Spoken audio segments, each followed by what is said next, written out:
यहूदी सुंदर महिला अपने सीने से गिरती हुई जर्मन सेना की शैंपेन की बोतल को थाम लेती है। भीगे हुए कपड़े वहां मौजूद सभी लोगों को उत्तेजित कर देते हैं। जब सबकी निगाहें उसके लहराते हुए शरीर पर टिकी होती हैं, तभी वह महिला एक जर्मन सैनिक को आंखों से इशारा करती है। सैनिक संकेत समझते ही तुरंत वहां से चला जाता है, काल कोठरी में पहुंचता है, पहरेदार को बेहोश करता है और सफलतापूर्वक बंदी बनाए गए यहूदी नौकर को छुड़ा लेता है।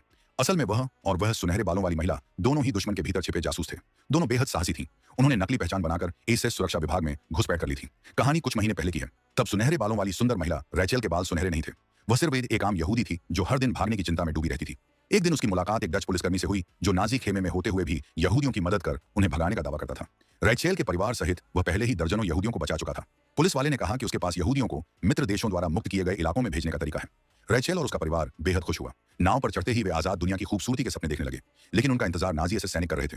असल में वह डच पुलिस वाला एक गद्दार था जो पहले ही एक जर्मन लेफ्टिनेंट से मिला हुआ था और मदद के नाम पर यहूदियों को फंसाकर मार देता था। पूरी नाव में सवार यहूदियों में से सिर्फ रैचेल ही किस्मत से बच पाई। बाकी सभी को जर्मन सैनिकों ने गोली मार दी और उनका सामान लूट लिया। उस दिन के बाद रैचेल ने किसी पर भरोसा करना छोड़ दिया। उसने नकली पहचान बनाई, अपने बालों को सुनहरा रंगा और एक फैक्ट्री में काम करने लगी ताकि काम के जरिए अपने दर्द को भुला सके। लेकिन वह फैक्ट्री डच नाजी विरोधी संगठन का अड्डा निकली। जब संगठन के नेता ने उसे शामिल होने का प्रस्ताव दिया तो रैचेल ने बिना हिचक हामी भर दी, क्योंकि उसके दिल में अपने परिवार का बदला लेने की आग जल रही थी। रैचेल को पहला काम मिला, दवाइयां पहुंचाकर उन्हें भूमिगत संगठन तक पहुंचाना। लेकिन ट्रेन में उसे जर्मन सेना की जांच का सामना करना पड़ा। हर यात्री का सामान खोला जा रहा था। रैचेल पीछे हटते हुए कोई उपाय सोच ही रही थी कि एक आलीशान केबिन के पास पहुंचकर उसके दिमाग में एक योजना आई। उसने यात्री बनने का नाटक करते हुए सीधे दरवाजा खोल दिया। केबिन में बैठे जर्मन अधिकारी को जरा भी शक नहीं हुआ। उसकी सुंदरता देखकर वह सज्जन बन गया और उसका सामान तक उठाने लगा। रैचेल ने मौके का फायदा उठाया और अधिकारी से खुलकर बातें करने लगी।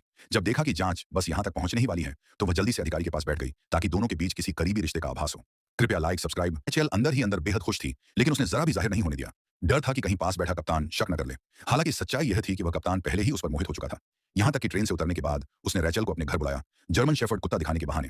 लेकिन रैचेल ने शालीनता से मना कर दिया। वह बस वहां से निकलना चाहती थी। लेकिन उनकी कहानी अभी शुरू ही हुई थी।